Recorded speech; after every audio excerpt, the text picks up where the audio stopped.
up here in Wilmington, North Carolina, right at the Intracoastal, and we're in one of these bands. So that's Mike Seidel in Wilmington, North Carolina, but as he braces and fights the wind Friday, check out the two guys who seem to walk right by him in the background there with no trouble at all. The video has been shared more than 1 million times on social media. So now a spokesperson for the Weather Channel is defending Seidel, saying it's important to note that the two individuals in the background are walking on concrete while Seidel tries to maintain his footing on wet grass. The spokesperson goes on to say Seidel was exhausted after reporting on air until 1 a.m.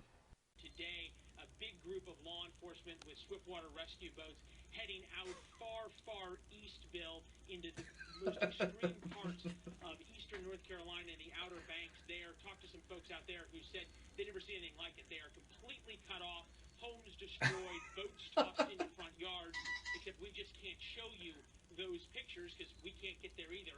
As for the